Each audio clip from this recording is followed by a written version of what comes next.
Assalamualaikum warahmatullahi wabarakatuh. Di sini kami dari kelompok 4 akan mempresentasikan inverter pendulum dari mata kuliah pengantar sistem kendali yang diampu oleh Mas Andi. Perkenalkan, nama saya Rafael Vicentio Surya Subrata. Saya Hiras Firdaus. Saya Iman Yofir Maulana. Saya Bagus Ananta. Baik, pada kesempatan kali ini kami akan menjelaskan inverter pendulum atau dalam bahasa Indonesia adalah pendulum terbalik. Jadi pendulum terbalik itu bentuknya seperti ini. Jadi di sini ada gerobak atau dalam bahasa Inggrisnya itu cart. Nah, di atas gerobak ini ada satu bilah atau batang yang merupakan pendulumnya.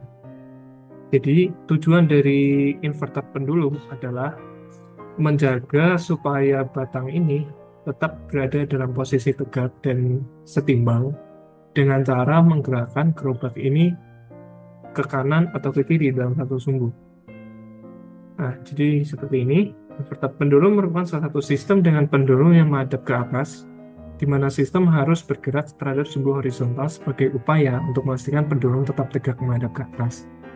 Nah, untuk merealisasikannya dalam sistem pendulum dibutuhkan sistem kontrol yang robust, yang kokoh agar pendulumnya tetap seimbang di atas. Nah, di sini ada beberapa elemen yang menjadi variabel dalam pemodelan matematikanya. Di sini ada variabel V yang ke atas dan ke bawah. Ini merupakan besar gaya terhadap sumbu vertikal. Lalu ada variabel H yang merupakan besar gaya terhadap sumbu horizontal. Lalu di sini ada U. U ini adalah gaya input yang akan menggerakkan kartnya ini ke kanan atau ke kiri. Nah, kart ini, gerobaknya, memiliki massa yang di sini disimbolkan dengan simbol M besar. Lalu di atas ini ada bilah pendulumnya dengan massa yang disimbolkan dengan M kecil. Dan untuk mencari gaya beratnya adalah Mg.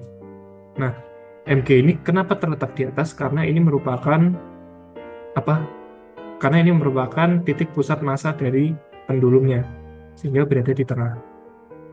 Kemudian, panjang dari pendulum ini kan sebenarnya L, tapi pada perhitungan kali ini karena kita menggunakan titik pusat massa, maka di sini L hanya sampai di titik pusat massa yang sini di tengah. Jadi jika total panjang bilahnya ini, panjangnya adalah 2L. Tapi di sini kita menggunakan L hanya sampai setengahnya saja, sampai di titik pusat massa. Kemudian di sini ada X. X ini adalah posisi kart terhadap sumbu horizontal X. Di sini sumbu horizontalnya ada X, maka jaraknya terhadap sumbu horizontal ini adalah X. Kemudian untuk sumbu horizontalnya juga Y. Lalu untuk sudut yang ingin dicapai adalah sudut antara garis normal ini dengan pendulum. Nah, tujuan dari inverter pendulum ini adalah memastikan bahwa sudut yang dibentuk antara garis vertikal dengan pendulum ini sekecil mungkin, sehingga atau kondisi bilahnya ini tetap dalam keadaan tegak. Nah, untuk menyusun mathematical modelnya, kita identifikasi dulu posisi center of gravity terhadap sumbu X dan Y, di mana di sini adalah SG yaitu yang setara sama dengan X ditambah L sin theta. Seperti yang sudah saya jelaskan tadi, X itu ada jarak kart terhadap titik 0 sumbu X, dan L sin theta adalah panjang bilah dikalikan dengan sin sudut yang digunakan. Kenapa kita menggunakan sin? Karena kan rumus sin itu kan depan per miring. Dan sebenarnya sudutnya ini, sehingga untuk mencari jarak ke sini dari garis normal menuju titik pusat massa adalah sin theta. Kemudian untuk jarak posisi pendulum terhadap sumbu Y, yaitu L cos theta. L ini merupakan panjang dari titik tumpu menuju titik pusat massa dikalikan dengan cos theta. Kan kita mencari garis ini, maka kita menggunakan cos.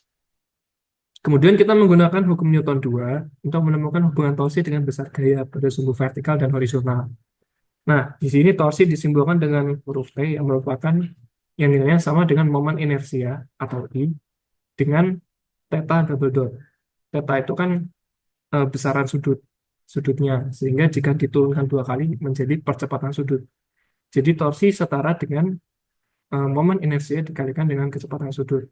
Lalu jika diuraikan lagi, torsi ini besarnya sama dengan V atau gaya terhadap sumbu vertikal dikalikan L sin theta dikurangi H atau gaya terhadap sumbu X dikalikan L cos theta. Nah, eh, untuk penjabarannya lagi, H ini kan terdiri dari M seperti rumus ini. Ini asalnya dari mana? Yaitu dari hukum Newton sendiri, di mana F sama dengan F atau gaya sama dengan massa dikalikan percepatan. Nah, di sini karena kita menghitung gaya terhadap sumbu horizontal, sehingga kita menggunakan M dikali percepatan. Percepatannya adalah turunan kedua dari posisi X ditambah L sin theta, atau yang singkatnya massa dikalikan posisi X ditambah L sin theta yang ini. Lalu untuk posisi V-nya, untuk gaya besar gaya terhadap sumbu vertikal, yaitu V kurang mg, karena besar gaya terhadap vertikal dikurangi dengan gaya berat dari pendulum itu sendiri, yaitu setara dengan massa dikali jarak titik tumbuh ke titik pusat massa, atau cos theta, yang artinya cos theta itu dari titik tumbuh menuju titik ini. Nah, kemudian untuk horizontal card-nya sendiri, yaitu masih sama, di mana daya sama dengan massa dikali percepatan. Massanya adalah massa card atau disimbolkan dengan M besar, dan percepatan ini adalah turunan kedua dari posisi card terhadap sumbu horizontal atau sumbu X, sehingga M besar dikali d kuadrat X per dt kuadrat. Nah, seperti itu. Jadi kalau saya tegaskan lagi, di sini besar gaya terhadap sumbu horizontal yaitu massa batangnya dikalikan dengan turunan kedua dari jarak dari garis ini menuju sini. Lalu untuk vertikalnya, massa dari batang dikali titik tumbuh menuju sini. Karena kita perlu untuk menjaga pendulum tersebut agar tetap vertikal, yang pertama kita lakukan adalah mengasumsikan kalau theta t-nya itu merupakan jumlah kecil, sehingga sin theta-nya itu mendekati theta. Terus cos theta sama dengan 1 dan theta kali theta kuadrat sama dengan 0. Lalu pada persamaan 39 dan sampai 311 dapat dilinearisasi, dan persamaan linearnya sebagai berikut. Jadi ini adalah in momen inersia dikali percepatan sudut sama dengan P L kali theta minus H kali L. Kemudian M sama M dalam kurung dikali dalam kurung X double dot ditambah L theta double dot sama dengan H. Dan di sini 0 sama dengan V min M kali G. Kemudian dari persamaan 312 dan 314 diperoleh sebagai berikut. Nah, untuk perhitungannya seperti di bawah ini. Pada persamaan 312 di sini dapat dilihat bahwa M double dot sama dengan U min H. Kemudian kita pindah ruaskan untuk menjadi H sama dengan U minus M double dot X. Kemudian di sini hanya itu merupakan persamaan 3.14. Kemudian kita masukkan saja H itu ke dalam rumusnya sebelumnya, di mana H sama dengan minus U minus M kali double dot X, dan kita masukkan ke dalam rumus ini akan memperoleh M dikali X double dot ditambah L kali theta double dot sama dengan U minus M double dot X. Kemudian kita distribusikan M kali X double dot X ditambah M besar dikali X double dot ditambah M L theta double dot dan sama dengan U.